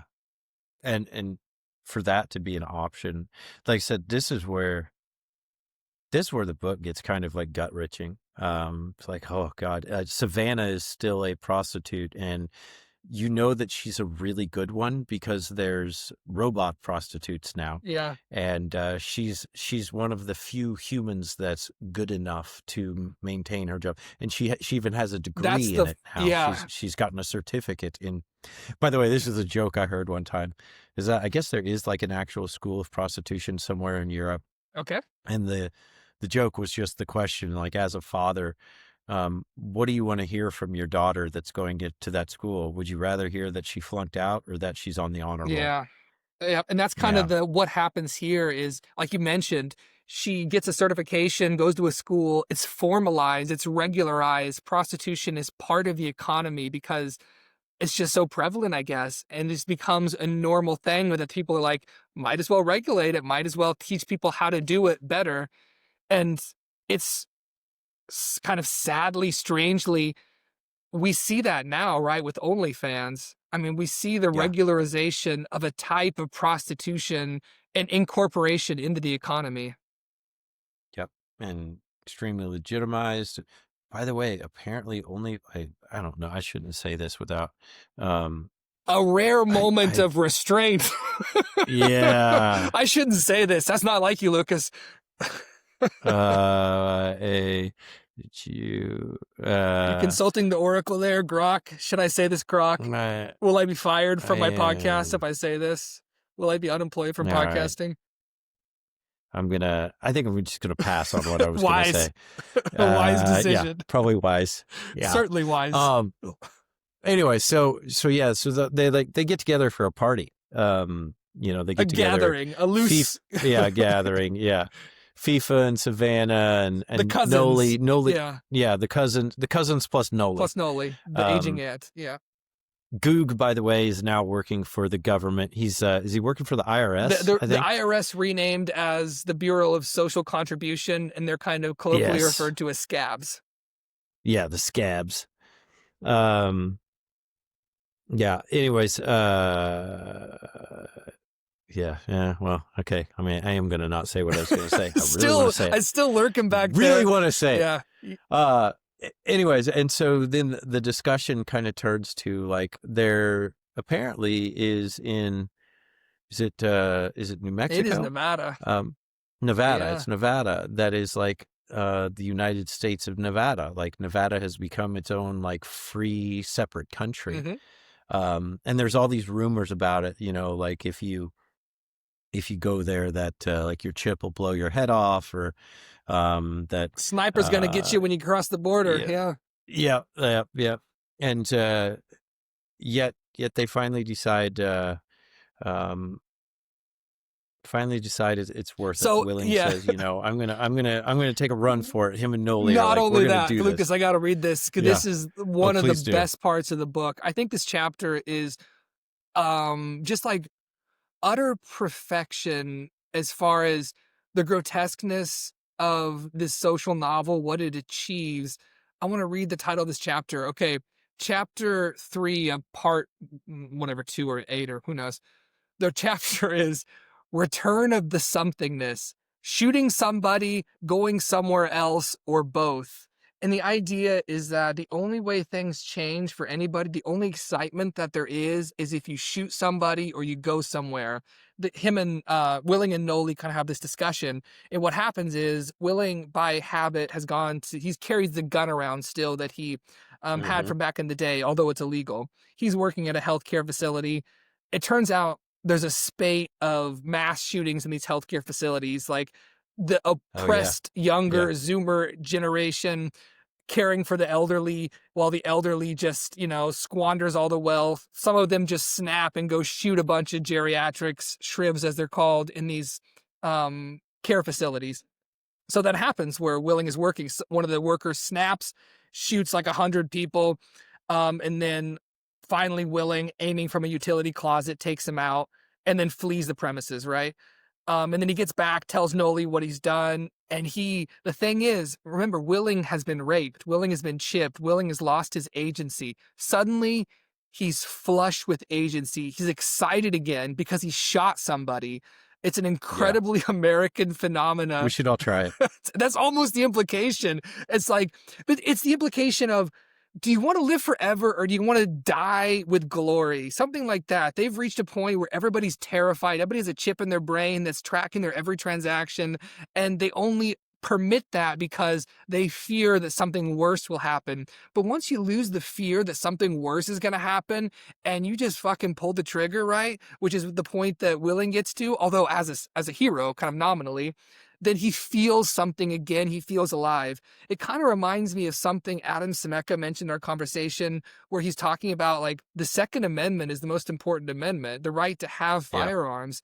And a firearm, I mean, that's agency in a piece of metal in kind of maybe a terrible sense, but it's life and death that you hold in your hand. It's the ability to adjudicate that ultimate matter in the instant. It's everything, right? I mean, it's the ability to protect yourself, your family, your value. But shoot yourself, or not yourself, shoot somebody or go somewhere. So Willing shoots somebody. He's flush with excitement and agency for having done something finally for himself. And then Noli's like, look at you. Look how you feel in this moment. Like the grayness is gone. You're a human being again. And then she's like, let's go to Nevada. Who cares about the rumors? I'm going to go buy a car right now. Let's go to Nevada. And they decide to do that. Turns out the box of loose manuscripts was loaded with gold. Turns out that it was. Yeah. Yep. And so she goes and buys herself a car, and they're getting ready. They're getting ready to leave, and all of a sudden Goog shows up. Yeah, the IRS agent, Scab. The Scab is there. So they kidnap his ass. Yeah. They're like, well, we got to kill him. I thought they were going to shoot him. Like, Willing has his gun pointed at him. And I was like, they're going to have to kill him. There's no other way out. But instead, they I was kind of cheering for him. Goog he's like this petty bureaucrat, this like person at the DMV who's twisted with the small amount of power they have. And so they exercise it as a tyrant. I mean, that's the type of IRS agent he is. But they kidnap him kind of benevolently. He's Willing's cousin. He's Noli's, what do you call it, aunt's relation to a nephew. Yeah, he's a nephew. Second cousin. Yeah. So they head to the United States of Nevada. It's like road trip. Yep. And the thing is too, like these kids, these people, poverty is set in. People don't travel anymore. They hit the open road. Noli begins playing like the music from the 60s and the 70s, 80s maybe. And the kids feel freedom. Even Goog, the IRS agent, they all begin to like feel rock and roll entering their veins as they scoot across the prairie right towards Nevada. And it's kind of a liberating moment after the grayness of the novel. Like the greatness of the country is how it makes you feel as you move with freedom across it. And that's like the sense of like after so much suffocation and claustrophobia in the novel, when they finally get out of frickin' New York and begin to go across the wide country that they've forgotten, there is a sense of freedom. And so, shoot somebody else or go somewhere, and they're going somewhere and they're feeling that excitement. Yeah. As they're going, they're going through Nebraska, and they come upon a nuclear missile silo that's been turned into a fallout shelter, like what we see I've actually I was been thinking in one about of you. these, You right? mentioned that, yeah. Yeah. I've been in one of these that it was a nuclear missile silo that somebody turned into a luxury home. And I remember, by the way, there's a quote from the guy. He was like a social studies teacher, like a high school social studies teacher, and he bought this decommissioned nuclear missile silo, and they asked him why, and he said, like, look, this is a modern day castle. Like, this is the thing that is in, like, this will withstand a nuclear blast. It's a cave and a castle all in one, and it's self-sufficient. I can live like no human has ever lived. But anyways, they go to this, they stop there, and they're like looking for water and looking for shelter or stuff. And, they end up kind of going through the facility, and they come to the realization that, they had gone through this suffering thinking that part of the reason why they were suffering was that the rich had taken everything and that there was nothing left for them. And then they go through and they find, here's the freezer that's stocked with all this, prime rib and salmon and all the magnums of champagne and the home gym and everything. Yet they're corpses, and there's suffering evident, and they realized that it was everyone who suffered the same fate, that even being wealthy did not save you. And so that's kind of like this revelation for them. Yeah. Yeah. And they continue on to Nevada. Yeah. There are more important things than merely living. It's one of the constant revelations of life, I think, if you're maturing, but also in this novel. There's a quote here that I think is relevant. In the fields at Citadel, I forget who's talking there. In the fields at Citadel, he went on, we had plenty of time to talk. Avery told me about how hard it was for cancer patients when they got better. She said when you were bigging sick, making it the next day was a victory. When you're well again, being alive isn't a triumph anymore. She said patients often got depressed, not during chemo, but after it had worked. And the idea is that the problem is not staying alive, it's finding a reason to stay alive. Like, that's the hard thing to do. The hard work is meaning itself.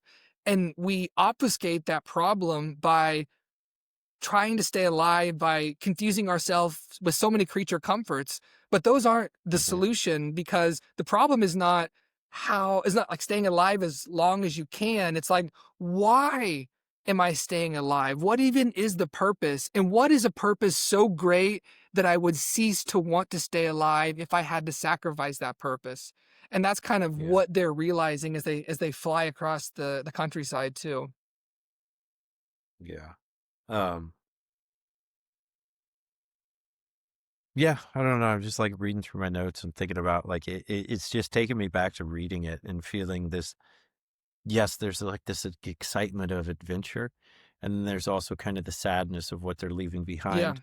Um, they make it to the border. They make it across, and their heads do not they explode. Find out yep, their heads do not explode. They find out that things are not as great as they're things are at all times never what you think they are. And they go there, and things are free-ish, much more free, but things are scarce, and the only way that you can survive is to contribute. You might say there's no leeching off society. People are free, things are not. In the other society, objects, we tried to make them free, and we had to make people slaves in order to make, goods, services, quote unquote, free to other people. But here, you pay for everything, and so you have to find a person willing to confer that value to you contract with them because the state's not going to make somebody give you that thing. And so, yeah. Yeah. Yeah, the transitioning of wealth from the rich to the poor, and from the young to the old, I think is how they put it in the book, that's what everything devolves into. But they find their way there, and Jared's there. He's got a little house. He's getting by. He's not doing great, Jared but he's is getting living by. how I want to live. A simple table, a naked bulb suspended by a wire. Like, that's my friend's apartment I've always dreamed about. And I felt so shamed because I've been forced to have objects so that other people don't feel like they're entering the den of a serial killer when they come into my apartment. But like, that's the monastic space that is like the true dream. Oh, interesting. But surrounded by books. Oh yeah, you need your books. Although Wittgenstein, he slept on a simple cot, famous philosopher, and he had like 1 or 2 books on his bedside. And there's something to say for that too. I haven't decided. You either have to have all the books or 2 books. And so you kind of, and I've gone between that. I've divested. I mean, you see my bookshelves, Lucas. There's many books. Yeah. And yet this is the 3rd iteration. I've gone through periods where I've gave them all away because I'm like, I don't need all these books. I need 2 books. And then I built it back up when I've given it away. And this is the 3rd iteration. So what were those 2 books? Well, not literally 2 books, but the idea is like many less, right? I cut. And so I still had a healthy shelf. It wasn't as romantic as I'm making it seem, probably, but I did get rid of a lot. So there's a lesson I learned when I sold guitars, and that lesson is never sell guitars. And I would assume that the lesson you learn when you give away books is never give away books. But I don't know. Yeah. Now you always do think like you miss you do, and you're like, I need to reference that book. I need to read something in it. And I had an underline that was pertinent to this moment I'm living, but yeah. So they're in the United States of Nevada. One of the interesting things is there's no social safety net. So they go from a society that is pretty much engineered as a social safety net, and which has become so inverted where all of these aging elderly people are essentially, the slave masters de facto of the younger generation because they own all the wealth and all of it's being used so that the young will care for them in a way. And yet there's no social safety net in the USN, the United States of Nevada. The first person who addresses them after they enter says, he sees Noli there, who's an aging person. He says, you bring in old people, you pay for old people. No Medicare here, no Social Security, no Part D prescription drug plans, no Medicaid subsidized nursing homes, no so-called safety net. Every citizen in this rough and tumble republic gotta walk the high wire with nada underneath but the cold hard ground. Trip up, somebody who cares about you catch you, or you fall on your ass. So Lucas, which is preferable? Hey, it's tough, isn't it? Because you want, when you're young, you think that that's the way. Like when you're young, you think, oh yeah, well, everybody should stand on their own. But then when you get to the point where you're looking at parents that are struggling and maybe not able to do the things that they were before, and you realize that their only option may be for you to go take care of them, that it's either that or they suffer because you can't afford to pay for something.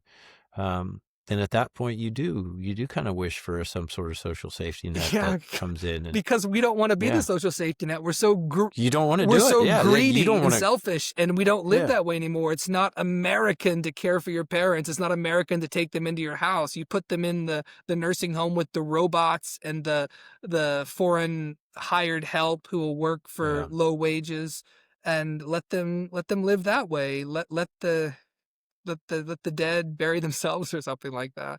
It's not American. I know there's people that have good experiences with it, but my grandma, she's in a assisted living facility, and it's been hell. Like it's just been hell. She hates every second of it, and she's lucid sometimes and not lucid other times. And when she's lucid, she hates it out loud, and when she's not lucid, she hates it louder, basically. and so it's just hard on everybody. It tears the family apart. They use it against each other, and yeah. So an interesting thing, It's the circle of yeah, it life. is a circle in this novel too, because they're all at a point in the novel, 14 people are living together in Florence's tiny New York townhouse or whatever it is, or apartment or whatever it is. And then at the end of the novel, they all make their way to the USN and they're again all living together, I think with more space, but they're once again a multi-generational household.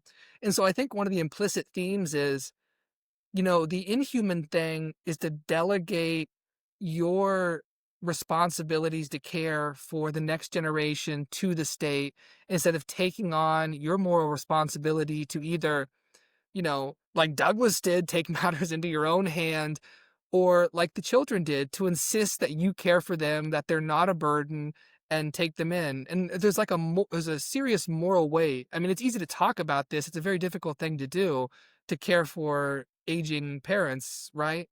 When you have a job, a family, things you want to do, you want to go to freaking Thailand or whatever, Vietnam, I don't know, South America, you want to travel, go to Bali, but no, you have to care for your parents. And so there's a moral weight to saying, you know, maybe that's not worth having a social safety net that devours 85% of our income if we have to do that. Maybe it is better if we have stronger social bonds. Maybe individualism is allowed if individuals, by personal choice, act in like the good, for the good of others. Yeah.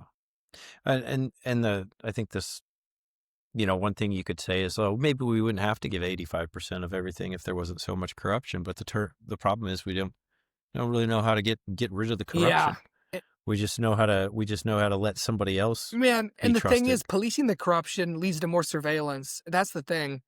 Like, Yep. it's maybe there's a way to do it where it doesn't lead to surveillance, but it's always used. And that's the thing that kind of freaks me out about all of the quote unquote, like the Somali daycare fraud, right? Is maybe it'll be dealt with correctly, or maybe it's just going to be used as an excuse to tighten the financial surveillance Mm-hmm. on everybody, right?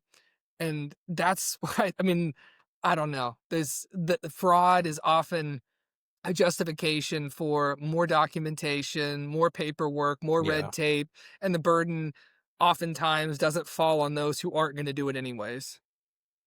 Yeah.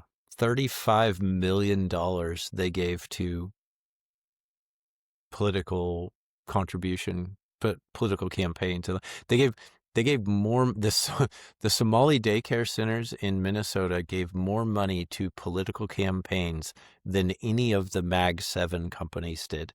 More than Google or Facebook. Like, Can you, incredible. so that I'm not Incredible. libeling, can you ask Grok how much money did Ilhan Omar have when she began her political career, and how much money does she have now? Like, what's her net worth? It was like we'll say it. How do you spell that? Ilhan Omar. I don't know. I thought it was like negative 46,000 to 30 That's the graphic million. I saw where she had a negative net worth. I don't know if this is true. It's a Twitter thing. It's an X thing. I'm just reporting a random thing I read, that she had a negative net worth when she began her political career, and now she has like 38 million or something like that. I mean, like Nancy Pelosi levels of Yeah. sudden wealth accumulation. And Yeah, she in 2019 she disclosed negative $45,000. So 6 years okay, ago, 2019, six, six-ish, yeah, so seven, technically, yes, going on whatever, yeah. 7. And as of the latest disclosure in 2024, filed in 2025, reported in broad ranges 6 million. So they report a range, I guess, which is the range is 6 to 30 million. Yeah. So it could be, yeah. Being But generous, she's only a 6 millionaire. Yeah. yeah, there's a winery that's 1 to 5 million, and there's a venture capital And LLC that's 5 to 25 what I don't million. get is, obviously she has her salary, I guess, as a politician. Like, what other justification can there be for any of that? I mean, that's just me being ignorant as to how people get money, I guess. I don't, Yeah, I I, I don't know. Jason Lowery talks about how as a military individual, he had to report his sudden wealth due to his Bitcoin accumulating drastically over time. And, they kept track of that, maybe as they should for a public servant. Is there not anything like that for politicians? They are public servants. The servant phrase is, yeah. They're the definition of public servants, right? Yeah. So maybe that's a detour a bit into a little bit of indignation due to the social, the news of the time, but it's relevant. Like the social safety net is something that sounds beautiful, but what lurks within that is all of the exploitation that springs from the human heart when they're given the opportunity to take wealth without giving value.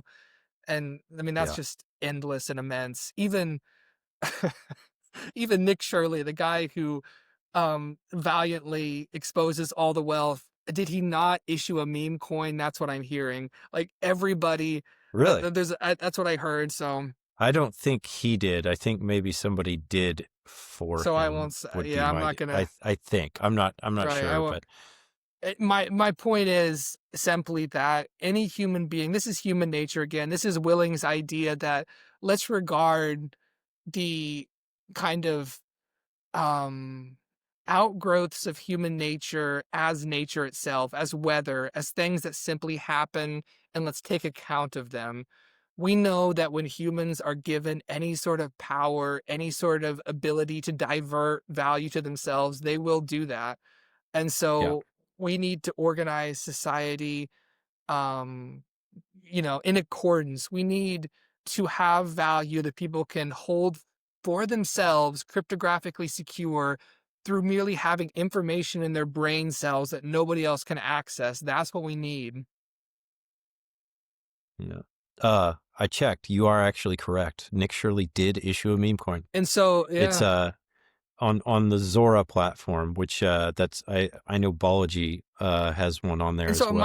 It might be controversial to say that a meme coin is de facto fraud. I think it kind of is that, like, he's a young kid. I'm not going to blame him, whatever, who knows this, but just the thought that, anybody can cash in, wants to have a modicum of fame and take money from other people who are also scrabbling to cash in by being the first people to recognize that somebody else is cashing in. It's just a pyramid that's just vicious. That's one way to look at it. I think the other way to look at it is that,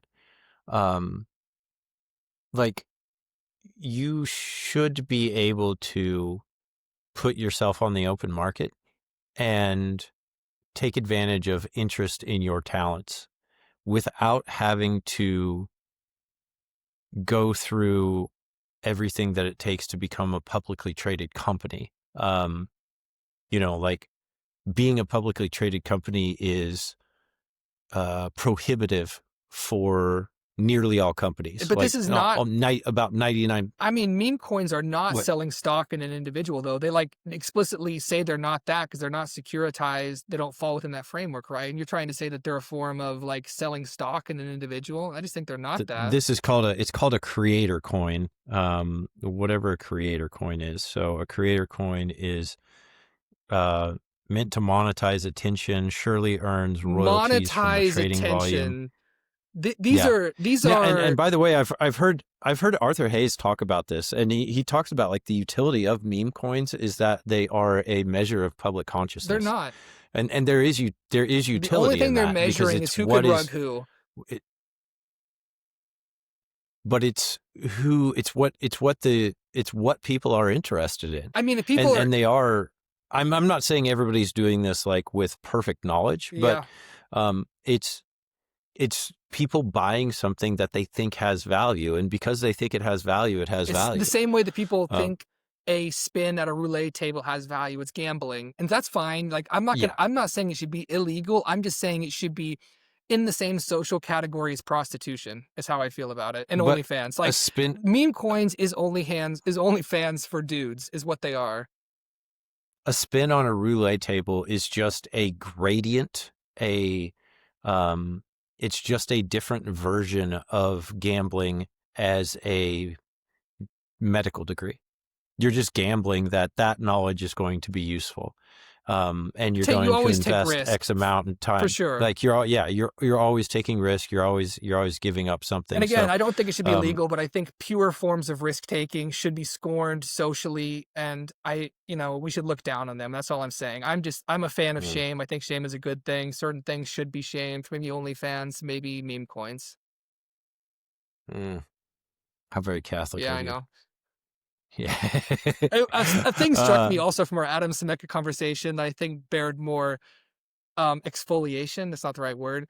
I think you said something like, man, I'm glad that OnlyFans wasn't around in my day and I wasn't female or something like that. You had a comment like that. It's like, that's a very honest thing to say. That's a very genuine and open comment. I appreciate that. I mean, when you see all these people going and they're like, this changed my life. Like I went from working the drive-through to now I own my own, I own 7 houses and I own 8 cars and stuff. It's like, I don't know. I could probably stand a little. You want to make a deal with the devil? For that. Yeah, that's it. I think nobody knows that they make a deal with the devil until the deal is done. I don't think they realize it at the time. But your point was so valid that I'm not going to sit here and judge anybody that does or did or will do that thing, because I've made my deals with the devil, and we all live in a fiat economy. This is all a terrible roulette system we live in, and so nobody judges anybody. Nobody should be the ultimate judge of the thing that happens. There's an incredible song by Shane Smith and the Saints, and it's called "Right Side of the Ground," and he's singing about how he's thankful to be on the right side of the ground after the age of 40. And the line in it is that I've spent time on the wrong side of the church door, and I've held hands with the devil into more than just one town. I pray by 40, the stories make you question me. I hope by 40 I'm on the right side of the ground. Yeah, it's good. And I mean, everybody's made their own deal, and everybody, I guess, is probably equally worthy of accepting and understanding. Yeah. And Willing, in this novel, he robs a kid with this sock filled with coins. He permits himself to get chipped, a situation that he regards with shame, but none of that dominates his life. The things that he had to do during moments of dire extremity, the things that he permitted to be done to him out of ignorance or acquiescence, none of that defined the course of his life. And so if a person had done OnlyFans or launched a meme coin, that doesn't define that person henceforth. It's always like tomorrow is defined by the decision you make tomorrow. And, there's always a new start. And Willing does that in the USN. He does something, he goes back to school, gets a degree in hydrology. He looks toward the future. Yeah, he's trying to raise some lemons, turn lemons into lemon juice. That's right. Lemonade. We usually talk about Bitcoin in this. What's this podcast even called? I forget. What's the title? Yeah, there is, and it's literally mentioned one time in the entire book, and it's just this past. Let's read it. We got to read it. We got to read it because this is a Bitcoin podcast. I had it. I have the page, but it is you're literally right. It's a passing reference. And what do they say, Lucas? What's the point of the passing reference? The point of the passing reference is that it's just this vague mention. So here's the question. Are you worried about what? No, that's not it. Never mind. Go ahead. I'm sorry, I interrupted. I thought I had it. You lost it. Let's see. I'll find it. It's just this vague reference, and it's just saying, I hope that, things go the way of Bitcoin. Yeah. It's just this vague thing that apparently Bitcoin is dead and nobody knows why, and everybody knows why, but we don't know why. We're not in on the 2 years his cousin senior, Goog wasn't giving ground. So here Goog is arguing with the other cousins. Goog always does this. He argues with them. The dollar is a historied currency that stabilized the international economy for over a century, Wilbur, which is what he calls Willing to annoy him. The Bancor is an upstart pretender whose constraints are unworkably strict. We just have to hold our nerve. I think this is Lowell, actually, not Goog. After all, look what happened to Bitcoin. And that's the only reference. And so it's boom. And that's literally all we know. And so the implication, look what happened to Bitcoin. I mean, that it must have failed, or that it didn't that it was too strict. Yeah. But it doesn't, and I listened to some other podcasts, people talking about this, everybody kind of assumes that it means that it failed or something, but it doesn't say that. I mean, look what happened to Bitcoin. Maybe something good happened. I don't know. I don't think anything good happened. I don't think anything. So this good is written happened. also. But it was written in 16, back when, like, the idea, like, nobody, like, Brady Swinson had yet to, I believe, coin the term tick knock next block. I don't think that came about until 17 or even later. I wasn't even born in Bitcoin terms in 2016, man. Exactly. And so, like, it was back in the time when there was a lot of uncertainty. And I would say that we're probably past that point now, that, the FUD, the fear, uncertainty, and doubt has shifted from, they're going to say that it's illegal, to only criminals use it, to environmental stuff, to it uses too much energy, to now it's quantum, et cetera. Oh, the quantum is that's a critique that's valid. You think it's a good one. Not going to say it's a critique that's valid in that, like, quantum is going to wreck Bitcoin. It's a critique that's valid in that, in some X number of years, it's a concern we need to take into account. Things move slowly as far as updating a decentralized protocol. So things need to begin to move towards resolving this potential problem. That's all. Sure. Yeah. I mean, yeah, I think so.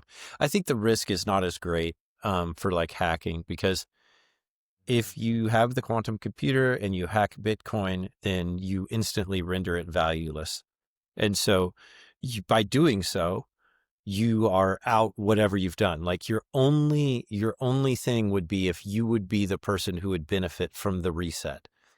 You would be much more advantageous to just use that to mine Bitcoin and get paid with it and win every block. 2 responses. The question I have about that, though, is, like, so what if you do have the quantum computer and it solves the block, instead of in 10 minutes, it solves it in a millisecond? The thing is, and then it just keeps solving blocks in a millisecond. Yeah. Does that mean that it's going to eat the entire supply? And this is where the end before we hit the next 2-week adjustment. This is something where kind of a generalized ignorance of what quantum computing even signifies for me as well. But my understanding from reading, like, some of Nick Carter's stuff and some other people who are kind of pushing the need to deal with this threat kind of responsibly. The FUD. No. Well, I mean, it's fear, it's uncertainty, and it's doubt. And these are bad things. So we need to deal with these things to get rid of uncertainty and doubt so that we don't have them. But in any case, it's like quantum computing, as I understand it, there's something called Shor's equation that can be used to derive the private key from a public key. That's something that quantum computing can do, whereas the hashing is not something that it would be necessarily so, like, I don't think it's just like a 10x on computing power, but maybe it's more specialized. Again, this is me talking very ignorantly, but people seem to be focusing their fears on the derivation of the private keys from the public keys in certain situations, like with very old like the types of UTXOs or whatever that the Satoshi coins are living on. But again, to go back to something else you said earlier, it's not that it's going to render Bitcoin instantly valueless. It's like the poaching would be slow. Like, the first quantum computers are going to poach some coins after, maybe running the computation for 10 days or something like that. So they're going to get some of the old outputs that are the Satoshi coins. So maybe it's not going to be a flood. Yeah, but we'll know it instantly, right? I think we're going to see the blockchain is monitored. Yeah, you're going to see Satoshi coins move. You would instantly know it. Yeah, we would know it, and the value would drop accordingly. But also, even if it did have the effect of rendering Bitcoin valueless, and also say that the U.S. doubles down on Bitcoin, has a Bitcoin reserve, then would not China want to do exactly that thing as a way to kind of deep six the United States, go after Bitcoin's value? China's the second largest holder of Bitcoin in the world. But just say that they're also like a huge holder of gold. Maybe they divest them. Maybe they get the ability to quantum compute. They sell their Bitcoin to the United States. These are all just speculative scenarios. What I'm saying, it is a threat. Somebody would do it. And so it needs to be taken care of. That's all I'm saying. I mean, I know nothing about quantum computing. The word quantum, I mean, it seems like something out of a Marvel movie, so I have no idea. It does. It does. Well, we'll learn something about it, maybe. No, I do I hope we hope. read something on it. There's some good stuff out Yeah. there, and I don't want to hand wave it away because it's an interesting topic, and I hope to learn more about it. Yeah. I agree. I agree. As for this topic, do we have anything else on it? I mean, there's a lot of things to say. I got a lot more quotes, but and we're getting to 2 hours here. So, I thought it was a good book, very well written. Um, I wonder if Lionel Shriver is a Bitcoiner at this point, past 2016. Yeah. I'd I'd like like to to know that know. fact. She's a contrarian thinker in all of her works. She writes big social novels that tackle big themes. To write a novel about the financial system with Keynesian economists spouting Keynesian talking points and to make it readable, that's a feat. And this is something Yeah. I gave to a friend who is not a Bitcoiner to read, and he's reading it and enjoying it. And so this might be a good entry point to introduce themes of Bitcoin's viability to people who are not Bitcoiners. Yeah. Yeah. I think it's a great, even though it doesn't talk about Bitcoin as being like the great savior, what it does talk about is the reality of what happens when a nation hyperinflates its currency, Yeah. when there's no longer demand for the debt and um, the suffering that ensues. And this is something that's a reality every single year in countries around the world. And eventually it will be a reality for the US dollar. It may not be a reality for the United States. Hopefully we've done something to secure our future, but just like every other fiat currency, it will go the way of the dodo bird. So yeah, it's something that it's kind of scary to think about, but also very enjoyable to Yeah. read about and The understand. scariness So is so important. Like, this first personalizes all of the more abstract talk of what inflation even means. You say inflation, and most people, their eyes just glaze over. But then you start talking about $25 for a head of cabbage, your yeah, daughter who is going to go to some ritzy art school having to be a prostitute. People understand what that means. And so this is a good introduction into what are otherwise very dry topics for kind of your uninitiated person. yeah. And I try to give people the example of like, I mean, when I was in Malaysia, you could buy Wagyu steak for the same price as regular hamburger costs the United States.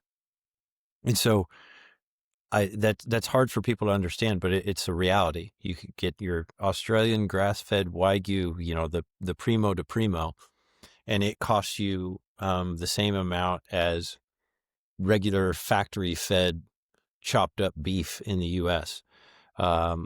So it's a reality that's not in the future. It's a reality that we're living every Yeah. day, and so this is why people talk about moving to other countries, going to live in Portugal, going to live in Colombia, going to live in El Salvador, Malaysia, et cetera, et cetera. So, funny. Like I saw a chart some economist put up yesterday that was trying to prove that the level of quality of life in China still was not approaching that of the United States because the average income of the United States is like 60,000 and the average in China is like 20. Yet, you know, everything costs 1/10 as much over there. And so, we have this idea that how much we make is going to be a measure of our wealth, but it's how much you spend. And it's That's yeah, really going and to it's how you live show what you can keep. your life, how you derive your value, how you relate psychologically to your own possessions, whether you possess them or they possess you. And so that's another valuable thing about this book. You know, even Bitcoiners can become over focused on Bitcoin as a fiat money machine instead of, just value and preserving it and passing it on. And so, let's have a healthy value, so a healthy relationship Yeah. to our things, to our objects. Let's possess them and not vice versa. Yep. And that's a great way to go out. For everybody, for myself, for Grant, for the 13 of you that listen, we really appreciate you tuning in to your favorite 4th tier podcast with 3rd tier jokes and 8th tier haircuts. Yeah. Thanks again, guys. Merry Christmas, Happy New Year, and we'll be back with a new book soon. Happy New Year.